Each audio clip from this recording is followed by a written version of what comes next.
चुके हैं। अब हम सबकी जिम्मेदारी है कि अपने अपने क्षेत्र के मुद्दों को हम लोग यहाँ पर रखें और अपने देश को आगे लेकर जाने की जिम्मेदारी के साथ हम लोग यहाँ पर कार्य करने का प्रयास। तो चलिए शुरू करते हैं। 18वीं लोकसभा में जिस तरीके से पुनः आपको ये जिम्मेदारी मिली है, हम सबका सर 17वीं लोकसभा का एक अपना अनुभव है।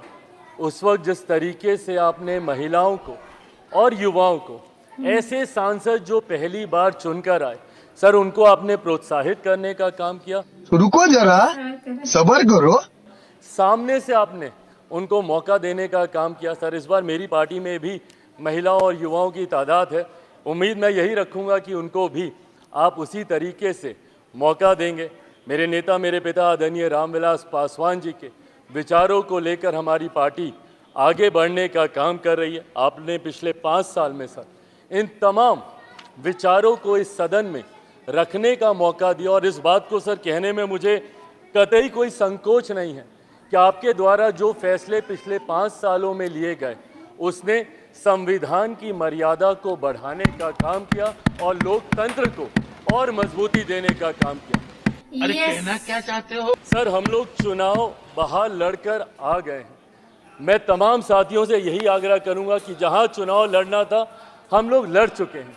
अब हम सबकी जिम्मेदारी है कि अपने अपने क्षेत्र के मुद्दों को हम लोग यहाँ पर रखें और अपने देश को आगे लेकर जाने की जिम्मेदारी के साथ हम लोग यहाँ पर कार्य करने का प्रयास करें।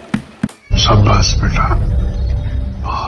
अभी आपने जो स्पीच सुनी है उसमें चिराग पासवान ने कहा कि संसद में हम फालतू के मुद्दों को छोड़कर जनता के हित की बात करें, देश के विकास की बात करें।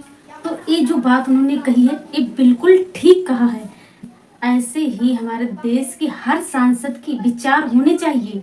सर आज सिर्फ आपको बधाई देने के उद्देश्य से हम लोग खड़े हुए हैं, पर हाँ कई बार जब विपक्ष के द्वारा कई बातें कही जाती हैं, मैं इतना भी मैं जरूर आग्रह करूंगा कि जब एक उंगली आप किसी की तरफ उठाते हैं तो बाकी उंगलियां आपकी तरफ होती हैं। बात तो सही है। जब आप सत्ता पक्ष से किसी एक आचरण की उम्मीद रखते हैं तो वही उम्मीद हम लोग भी आपके राज्य में उसी आचरण की उम्मीद रखते। ये बड़ी अच्छी बात कही आप। कई राज्यों के ऐसे उदाहरण हैं, मैं नाम लेना नहीं चाहूंगा, पर जब आप स्पीकर के पद की बात करते हैं, आप डेप्यूटी स्पीकर के पद की बात करते हैं, तो कई राज्य ऐसे हैं जहां पे स्पीकर का पद और डेप्यूटी स्पीकर का पद भी आप ही के पास है, जहां पर सरकार एनडीए का कोई घटक दल नहीं चला रहा, विपक्ष के दल चलाने का काम कर रहे हैं। वाह क्या सीन है। ऐसे में सर इस उम्मीद के साथ कि अगले 5 साल आपका नेतृत्व, आपका मार्गदर्शन उतनी ही खूबसूरती से हम लोगों को मिलता रहेगा जैसे पिछले 5 सालों में मिला। मैं एक बार फिर से अपनी पार्टी की तरफ से, लोक जनशक्ति पार्टी रामविलास की तरफ से आपका पुनः स्वागत करता हूं। पिछले 5 साल के लिए आपको बधाई। बदल दिया, जज्बात बदल दिए, जिंदगी बदल दी।